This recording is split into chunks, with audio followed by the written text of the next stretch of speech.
Laura Medina Mora nació en la Ciudad de México en 1958, diseñadora gráfica por la Universidad Iberoamericana y artista visual con maestría en arte moderno y contemporáneo por la Casa Lam. A lo largo de su carrera se ha desempeñado en las dos áreas de manera simultánea. Trabajó en Landor Associates en San Francisco, California y Ciudad de México, en Pushpin Studios en Nueva York y en Design Center, Ciudad de México. Posteriormente fundó su propia agencia de diseño, Brand Lab, en donde ofrece servicios de branding enfocados a marcas corporativas, comerciales y a proyectos editoriales.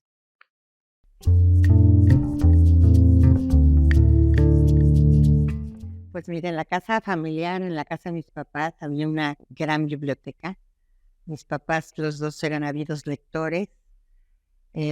Siempre había libros de Octavio Paz, de Joyce, de Pablo Neruda.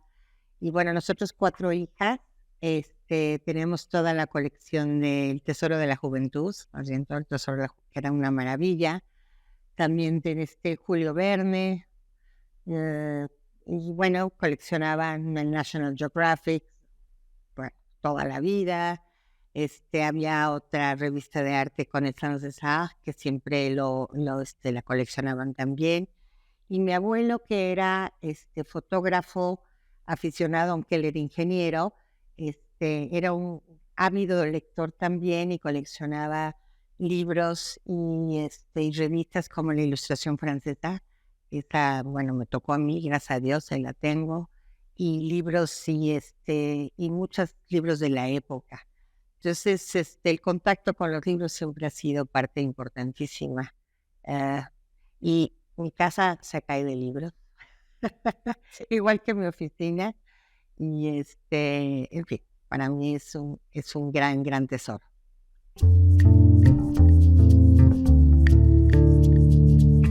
Fíjate, primero yo quería estudiar arquitectura, porque las matemáticas siempre me fascinaron.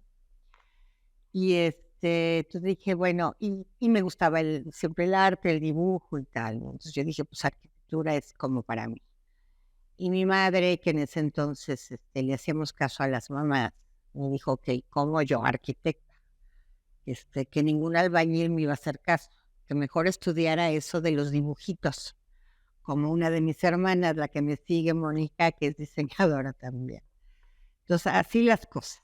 Y así obedecíamos en ese entonces. Y no me arrepiento, ¿eh?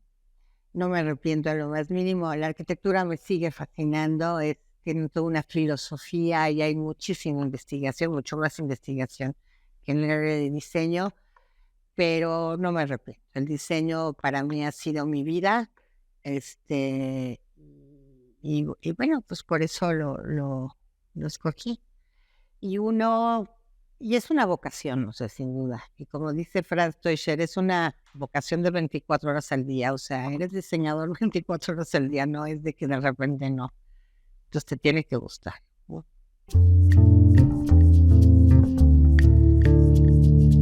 Cuando yo estaba estudiando en la Ibero,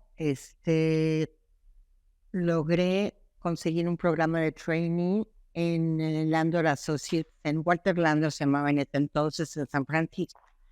Y entonces me fui 2 meses de trainee allá. Y fue maravilloso porque trabajé con el mismísimo Walter Landor, que todavía vivía.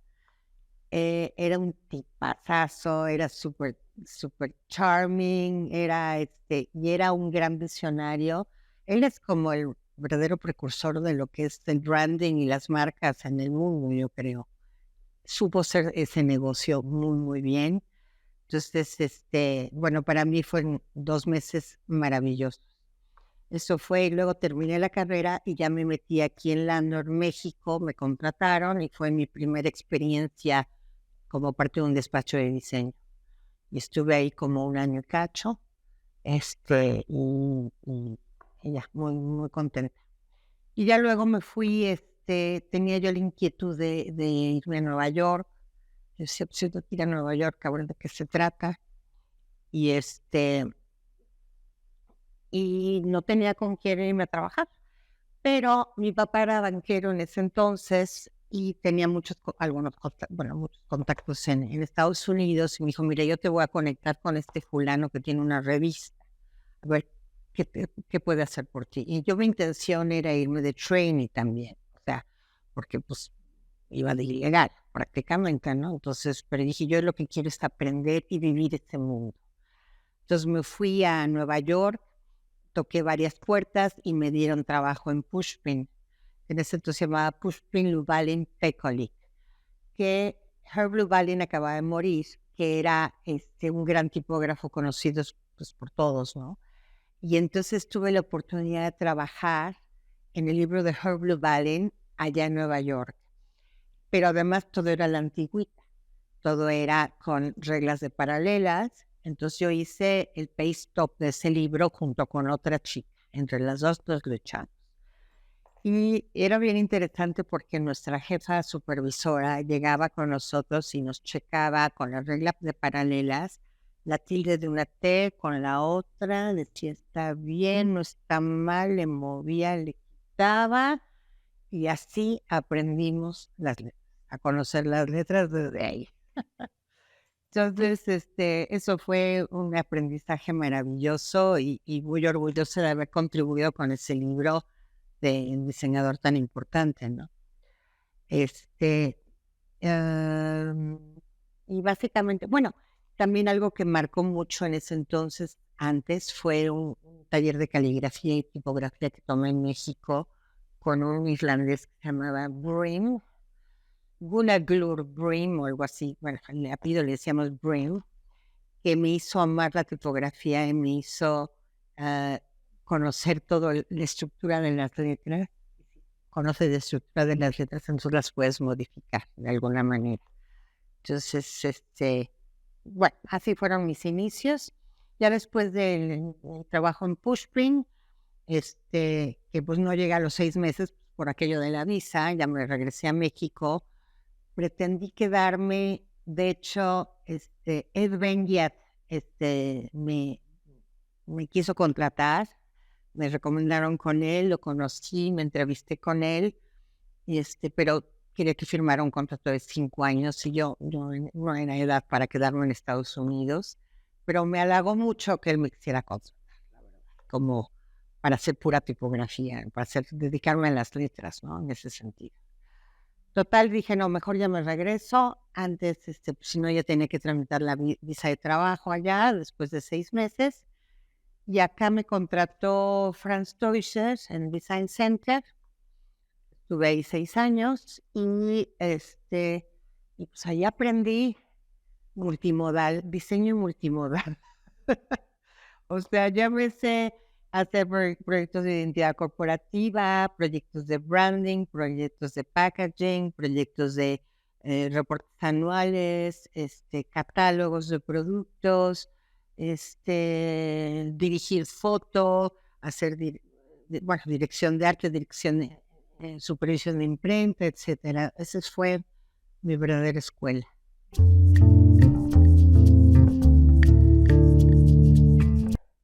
Ya era tiempo, ya sentía yo que había llegado a donde podía llegar y pues de repente vi la oportunidad de poder trabajar con algunos clientes de manera independiente y dije, pues hoy ya es momento de hacer.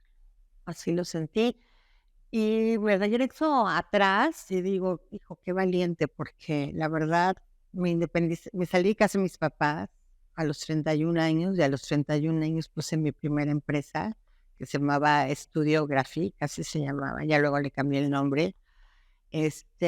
No cabe duda que la juventud, yo dije, me salí de casa de mis papás y me puse a trabajar al mismo tiempo de manera independiente, pero creí en mí misma y dije, para adelante.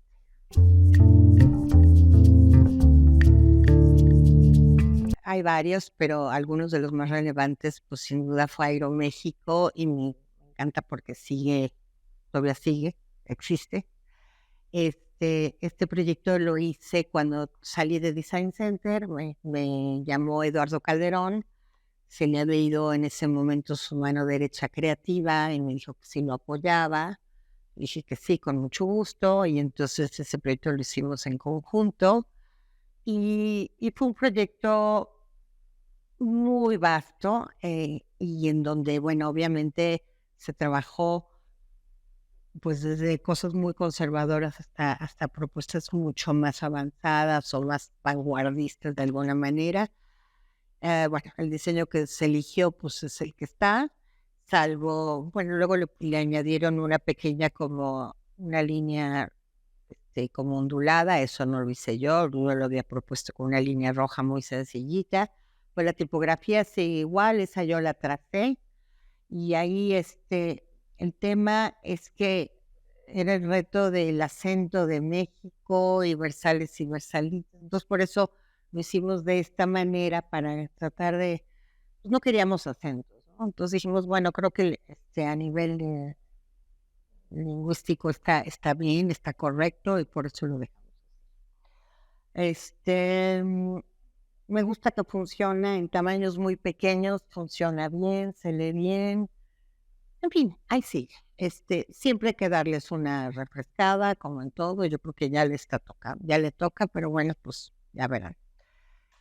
Luego otro proyecto muy interesante que hice también como de packaging, perdón el inglés, pero bueno, es que así luego se entiende mejor. Fue el proyecto de Único Fresco, que está aquí atrás. Ese proyecto fue interesante porque me citó el director general de Jumex en ese entonces, que ya murió, y me hizo, yo tengo un gran proyecto, es un proyecto de veras de un jugo que realmente es fresco y realmente es natural y está sensacional, etcétera. Bueno, total que entonces bueno, yo hice mi investigación y evidentemente encontré un vacío en anaquel de una mancha negra. Entonces dije, porque en anaquel finalmente lo primero que ves es a lo lejos, que es lo que pruebas, y ves manchas. Entonces, la mancha negra dice, yo me voy a apropiar de esa mancha negra, y entonces escogí el color negro como base para toda la gama de Único Fresco. Bueno, obviamente es en la fotografía y todo lo demás, y bueno, evidentemente la marca ha ido evolucionando, ya hay de muchos sabores, etcétera, ¿no? Empezamos con toronja y naranja, etcétera. Pero ha evolucionado mucho, pero conserva los equities más importantes. O sea, que es el color negro, la tipografía y el contraste. Entonces, entonces me gusta porque también pues, es un proyecto hice con don Eugenio López hace como 20 años, yo creo, 15, más o menos. Y y lo acabamos haciendo él y yo. O sea, fue un proyecto que era su hijo y fue trabajar directamente con los directivos, pues es una maravilla, la verdad. Entonces, fue un proyecto en el que me siento muy orgullosa, afortunada.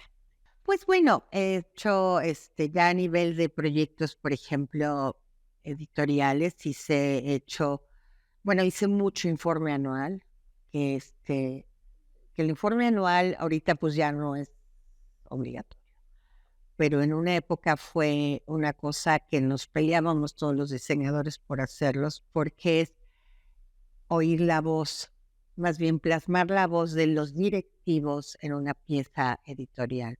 Entonces, por ejemplo, que hice era Grupo Financiero Bancomer, decían, bueno, yo les decía que hicieron importante, no pues dimos un giro, en este año dimos un giro, entonces bueno, la portada conceptualizada como un compás, evidentemente, y todo pues tiene que ver con el compás y tiene que ver con el giro, etcétera, ¿no? Entonces, finalmente son proyectos que conceptualmente son muy ricos y se pueden diseñar muy, uno se puede expresar, hay más libertad de expresión, yo diría, como diseñador.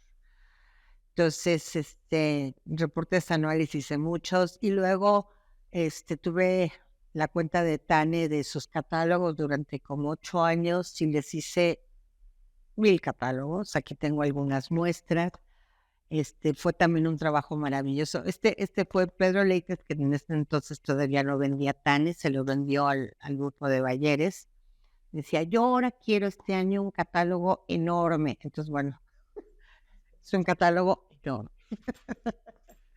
Entonces, toda la dirección de la fotografía, toda la dirección de arte, además, todo el tema de, ¿cómo se llama? Obviamente ¿cómo se llama? Todo el diseño editorial como tal, la dirección de arte, la dirección de impresión, la armada, porque comentábamos hace rato, o sea, yo soy diseñadora, me gusta ser diseñadora, no soy gerenta de otros diseñadores. Claro que tengo apoyo, pero a mí me gusta diseñar, yo manejo los programas, me gusta peinar la letrita y hacer el kerning y el peinado tipográfico, hacerle dirección también la supervisión de impresión.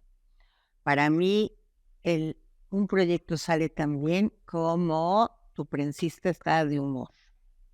Tu prensista no está de humor y son las 10 de la noche y no ha cenado, lo tienes que mandar a cenar y decirle al impresor que por favor te mande a alguien más. O sea, y tienes que decirle qué padre te está quedando. O sea, hacer equipo con tus prensistas es una delicia, porque ellos se entusiasman cuando ven que algo está bien. Y cuando le dices, oye, no, aquí le faltó rojo, no se te enoja, porque cuando dicen, solo, pues tiene razón, ¿no? Entonces, trabajar en equipo con los meros prensistas a mí siempre es algo que me encanta. Me encanta. Ese olor a tinta en impresión es fascinante. ¿Qué más? Bueno, tengo otros proyectos como algún libro, por ejemplo, fueron los 100 años de Ericsson que les hicimos en el despacho, obviamente con la ayuda de todo mi equipo, porque tuvimos que, ¿cómo se llama? Obviamente tuvimos que contar una historia y todo eso a través de este cable telefónico. El cable se repite por todos lados y finalmente todas las imágenes que nos dieron de Ericsson las tuvimos que retocar porque había unas que verdaderamente estaban muy, muy mal. Pero bueno, finalmente hicimos toda la historia de Ericsson de los 100 años aquí en México, todo con base en duotonos y fotos en blanco y negro. Entonces fue un proyecto que nos retó mucho, muy, muy padre. Tengo y bueno, de mis más recientes proyectos fue este libro de cocina que hice para la chef Ángeles Ayala, en donde además de editar el libro y hacer el diseño, hice las ilustraciones, porque siempre pues me ha encantado todo este tema del arte, del dibujo, ilustración, etcétera. Entonces aproveché e hice todo, además lo edité yo. Ya, para acabar pronto.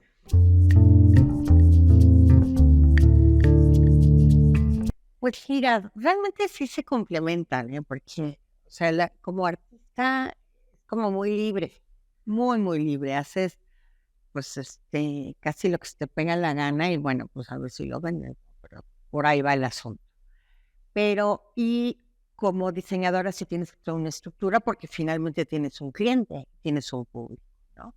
Entonces, pero esa libertad siempre es básico tenerla. Entonces, nos metemos en estructuras de repente demasiado rígidas y los programas son muy rígidos. Regresar a lo manual es básico. Por ejemplo, hice estas ilustraciones les hice el logo de Café Palacio hace tiempo y les hice las ilustraciones de de sus 2 series más importantes. Y me encanta, o sea, poder hacer las dos, o hacer tipografía, que de repente es un libro que le hice a mi papá de unos haikus que mi papá escribió. Entonces, creo que se complementan de una manera muy bien. Hay que buscar que se complementen más. Y ahora yo quiero todavía hacer más cosas en ese sentido. Sí, hacer cosas más de libros y a lo mejor hacer cosas que tengan que ver con museografía, con curaduría. Y esa frontera que hay entre el arte o el diseño, siento que cada vez se borra más.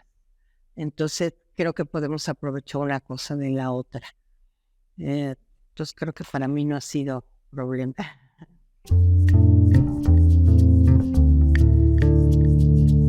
Pues el futuro del libro, híjole, pues un poco impredecible, pero yo creo que el libro se va a tender a volver un objeto del deseo, un objeto de arte como tal, y como tal tenemos que hacerlos, porque los libros no creo que desaparezcan, no, porque no hay como tener una pieza en tu casa que la veas, pero tienen que ser piezas que las quieras ver, que las quieras tener, que las quieras poseer.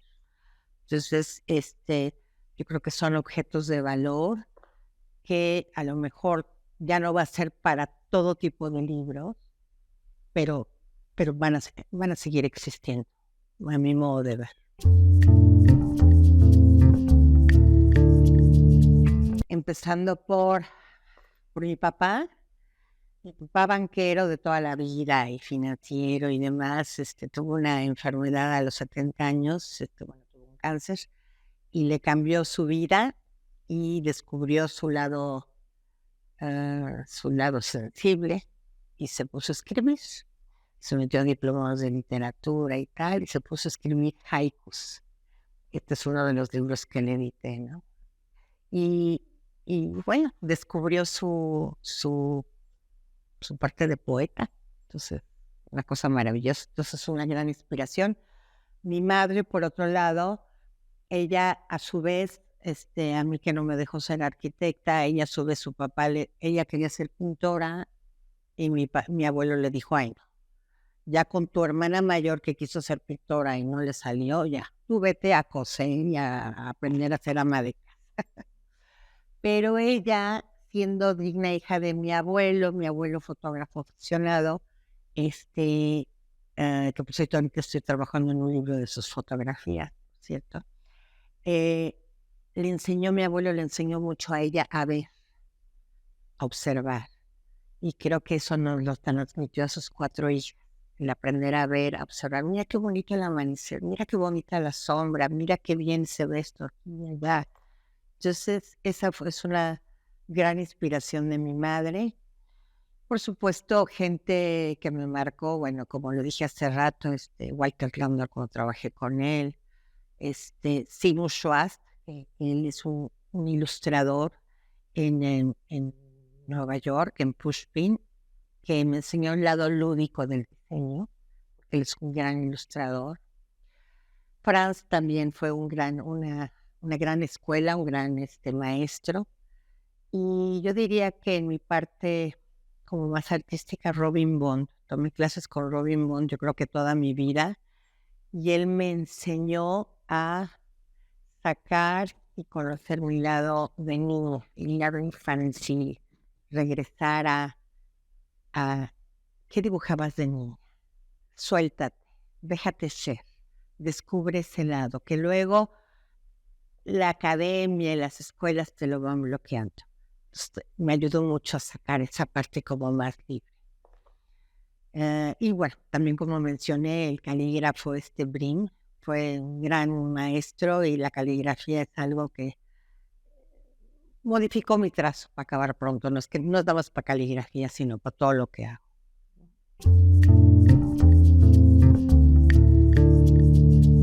Pues mira, no sé si más relevancia. Yo nada más te puedo decir que sí, que nosotros como mujeres le hemos pasado no tan bien.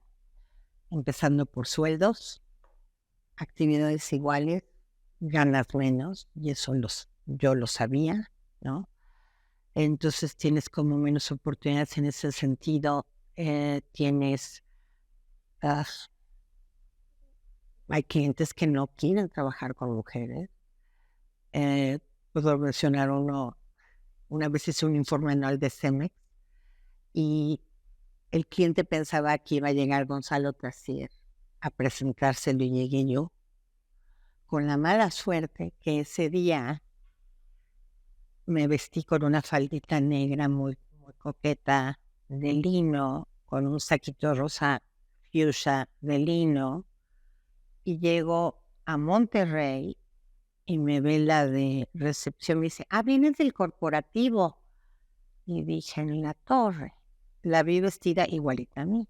Es decir, me vestí de uniforme de Cemex. Bueno, entonces, y yo empecé, dije, no, pues ya, ok. Total, ya subo, evidentemente recibe el director general entonces, me recibió, pues, primero no era Gonzalo Tassier, el divertido, simpático y genial Gonzalo Tassier. Número 2, llegué yo, mujer. Número 3, vestida como sus empleadas, o sea que no sabía si era la secretaria de quién sabe quién. Entonces, evidentemente fue una presentación muy frustrante y ese año, bueno, fue un fracaso esa presentación y ya, el año siguiente lo retomó Gonzalo y todo viento en popa. O sea, hay hombres que no les gusta trabajar con mujeres. Ahora, debo decir que 2 de mis peores clientas han sido mujeres. Las mujeres también son bárbaras, bárbaras. Entonces, mis 2 peores clientas han sido mujeres y es muy fuerte porque uno no lo puede creer.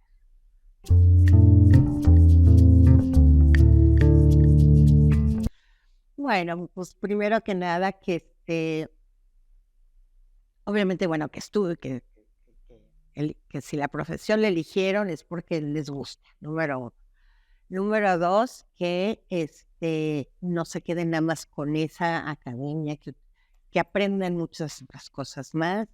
Yo cuando me metí a la maestría dije, oh, wow, entonces no nada más se abría el Bauhaus, o sea, ¿cómo? O sea, hay todo un mundo de posibilidades de inspiración para el diseño que vienen del arte de las pinturas rupestres, ¿no? Entonces, hay que meterse a la academia en todos sentidos. Hay que estudiar filosofía del arte también, es algo maravilloso. Leer todo lo que puedan, inspirarse de lo que puedan, tener buenas pláticas, juntarse con gente que les aporte y aportar para otras gentes, que hagan equipos, que hagan bola con los amigos, con las amigas, con los diseñadores, con los artistas, porque es la manera que nos hacemos también fuertes.